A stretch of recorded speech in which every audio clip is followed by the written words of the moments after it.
Education માં સ્વાગત કરું છું।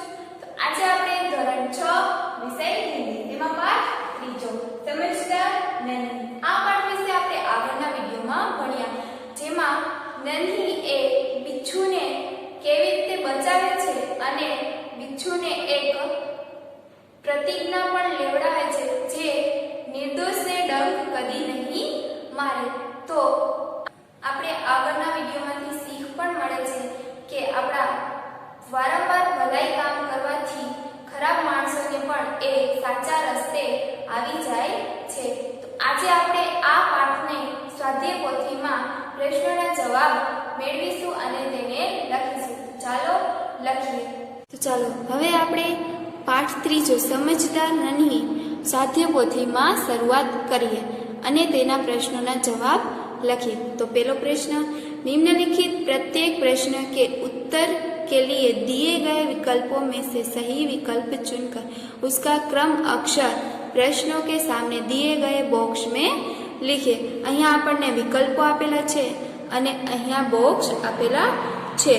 तो हवे आपणे प्रश्नना जवाब मेळवीए। पहलो प्रश्न, बिच्छू को खाली जग्या सूची। तो बिच्छू को तरकीब, कल्पना, शैतानी, अक्ल। तो बिच्छू को शैतानी सूची। अहींया आपणे बॉक्स में सी लखीए। बीजो प्रश्न, बिच्छू अपनी गंदी आदत का खाली जगह था मालिक, गुलाम, आदि, कीड़ा। तो बिच्छू अपनी गंदी आदत का गुलाम था। अहींया आपणे बी लखीए। त्रीजो, बिच्छू के प्राण पुनः किसमें पड़ गए? दलदल में, लालच में, संकट में, चक्कर में। तो बिच्छू के प्राण पुनः संकट में पड़ गए। तो अहींया आपणे बॉक्स में सी लखीए। मौत सामने देखकर बिच्छू को किसकी याद आई? माता पिता की, पिता की, भगवान की, नन्ही की। तो मौत सामने देखकर बिच्छू को नन्ही की याद आई। तो अहीं आपणे डी लखीए। 5 प्रश्न, बिच्छू ने किसे डंक न मारने का वचन दिया? बच्चों को, बूढ़ों को, स्त्रियों को, निर्दोष को। तो बिच्छू ने निर्दोष को डंक न मारने का वचन दिया। तो अहीं आपणे डी लखीए। हवे छठो, बिच्छू दूसरी बार कहाँ गिरा? पानी की धारा में, कुएं में, तालाब में, गड्ढे में। तो बिच्छू दूसरी बार पानी की धारा में गिरा। तो अहींया आपणे ए लखीए। अहींया आपणे विकल्पोना जवाब मेळव्या अने बॉक्समां ए साचा जवाब लख्या। तो हवे आपणे प्रश्न 2, कोष्टक में से उचित शब्द चुनकर रिक्त स्थानों की पूर्ति कीजिए। तो अहींया आपणे कोष्टक आपेलुं छे तेमां साचो जवाब ए खाली जग्यामां पूर्ण करवानुं छे। तो पहलो प्रश्न, नन्ही ने बिच्छू की खाली जग्या पुकार सुनी।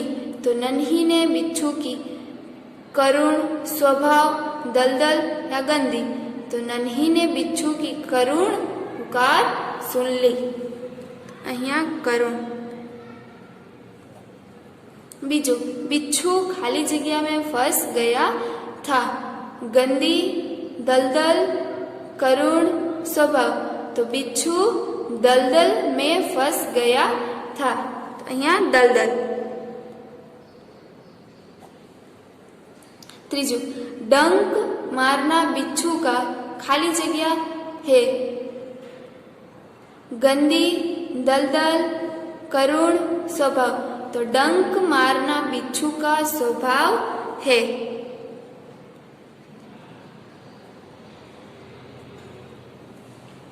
हवे चौथो, मैं बिच्छू की खाली जगह आदत छुड़ाकर रहूंगी। तो मैं बिच्छू की गंदी, दलदल, करुण, स्वभाव। तो गंदी आदत छुड़ाकर रहूंगी। तो अहींया गंदी। हवे आपणे अहींया खाली जग्याना प्रश्नना जवाब मेळव्या। तो हवे त्रीजो प्रश्न, सही वाक्यांश चुनकर विधानों को पूर्ण कीजिए।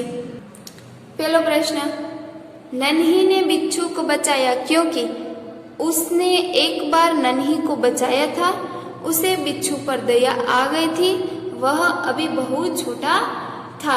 तो नन्ही ने बिच्छू को बचाया क्योंकि उसे बिच्छू पर दया आ गई थी। उसे बिच्छू पर दया आ गई थी। बीजो, नन्ही पीड़ा से तड़प उठी क्योंकि बिच्छू को बचाते समय वह घायल हो गई थी। उसे एक कांटा चुभ गया था, बिच्छू ने उसे डंक मार दिया था। तो नन्ही पीड़ा से तड़प उठी थी क्योंकि बिच्छू ने उसे डंक मार दिया था। तीजो, नन्ही को माँ के पास पहुँचने में देर हो गई क्योंकि वह बिच्छू को बचाने में लग गई थी। वह दलदल में फंस गई थी, वह बिच्छू से बात करने में लग गई थी। तो नन्ही को माँ के पास पहुँचने में देर हो गई क्योंकि वह बिच्छू को बचाने में लग गई थी। वह बिच्छू को बचाने में लग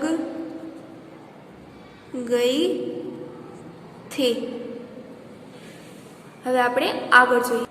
चौथा प्रश्न, बिच्छू शर्म से पानी पानी हो गए क्योंकि उसे दूसरी बार बचाने वाली नन्ही को वह डंक मारने जा रहा था।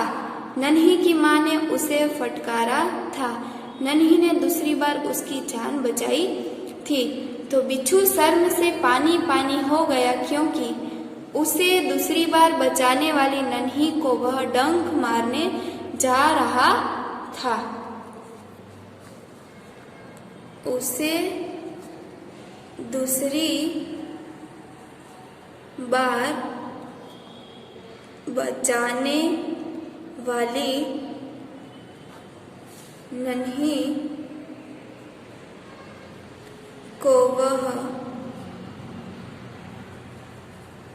डंक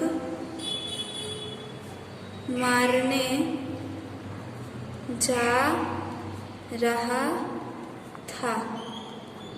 અહીંયા આપણે સહી વાક્યાંશ પૂર્ણ કરીએ। તો હવે આપણે ચોથો પ્રશ્ન, निम्नलिखित प्रश्नों के उत्तर एक एक वाक्य में लिखिए। तो અહીંયા આપણે પ્રશ્નો આપેલા છે તેના જવાબ આપણે એક એક વાક્યમાં લખીશું। તો નન્હી કોણ थी? तो नन्ही एक बत्तख थी। बीजो प्रश्न, बिच्छू ने नन्ही से क्या प्रार्थना की? बिच्छू ने नन्ही से प्रार्थना की।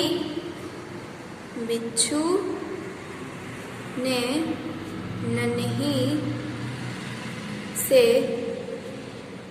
प्रार्थना की, बहन मुझे बचा लो। तीसरा प्रश्न, नन्ही ने माँ के सामने क्या निश्चय किया? तो नन्ही ने माँ के सामने निश्चय किया। नन्ही ने यह निश्चय किया कि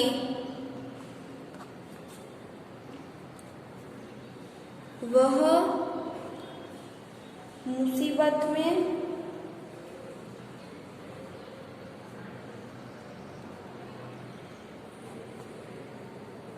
पड़े को हमेशा बचाती रहेगी।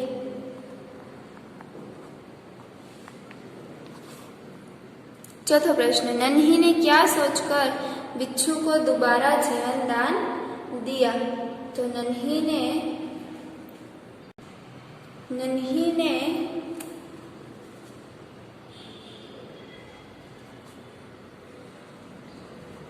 यह सोचकर बिच्छू को जीवन दान दिया कि वह अपनी गंदी डंक मारने की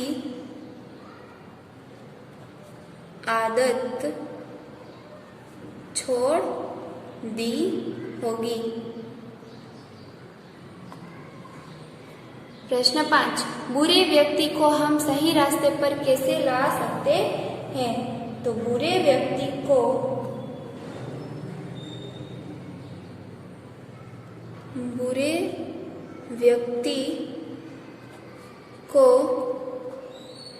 साथ बार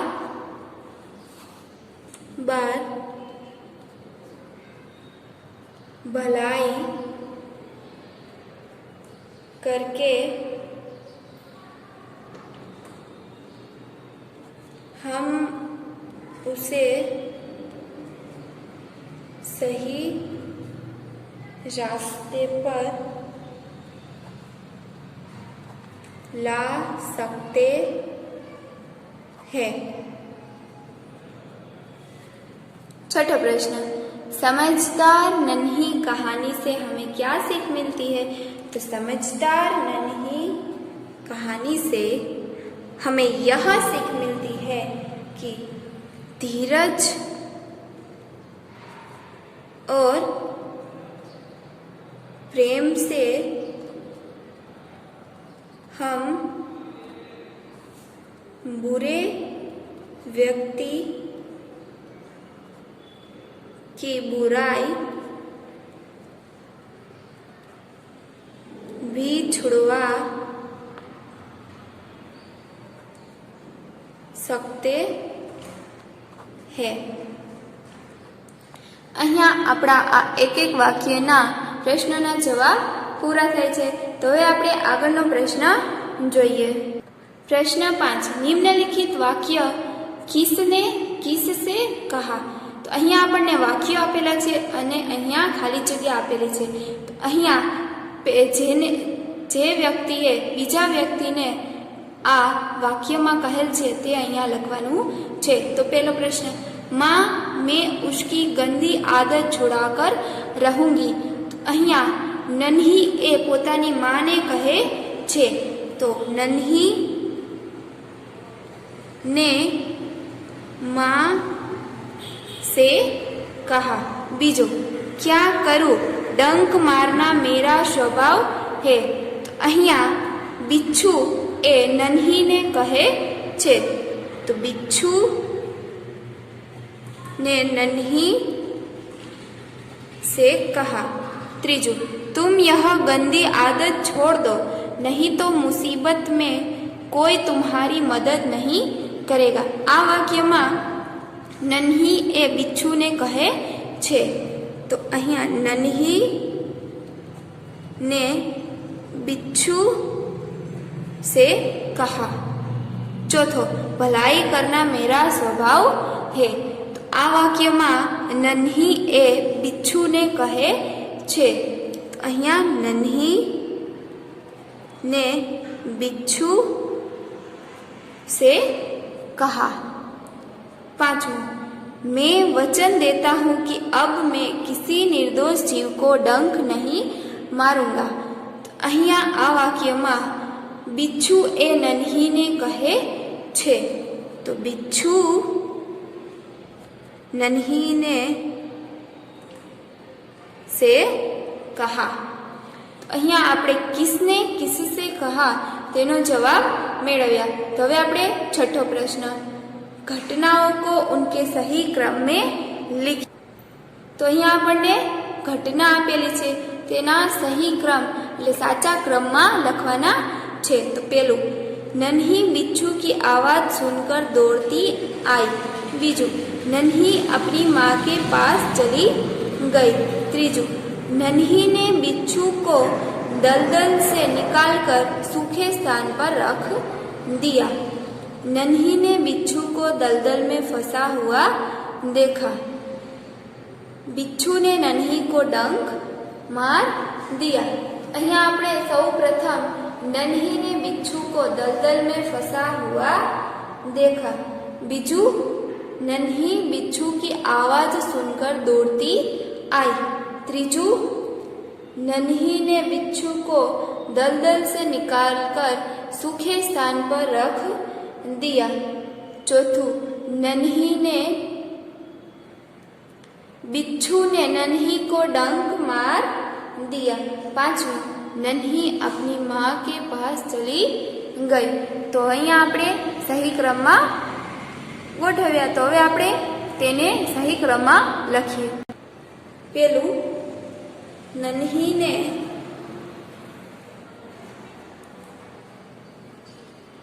बिच्छू को दलदल में फंसा हुआ देखा. बीजू, तो बीजाમાં શું આવશે? બીજામાં नन्ही बिच्छू की आवाज सुनकर दौड़ती आई. नन्ही बिच्छू की आवाज सुनकर दौड़ती आई. હવે આપણે ત્રીજું વાક્ય. ત્રીજું, नन्ही ने बिच्छू को दलदल से निकालकर सूखे स्थान पर रख दिया. नन्ही ने बिच्छू को दलदल से निकालकर सूखे स्थान पर रख दिया. હવે આપણે ચોથો પ્રશ્ન. હવે આપણે ચોથું વાક્ય. ચોથા વાક્યમાં बिच्छू ने नन्ही को डंक मार दिया. बिच्छू ने नन्ही को डंक मार दिया. હવે આપણે પાંચમું વાક્ય. पांचवा वाक्य में नन्ही अपनी माँ के पास चली गई. नन्ही अपनी माँ के पास चली गई. तो अहींया आपणे घटनाने वाक्यमां सही क्रममां गोठव्या. तो हवे आपणे आगळना विडियोमां આપણે સ્વાધ્યાય પોથીમાં આગળના પ્રશ્નોના જવાબ મેળવીશું અને લખીશું.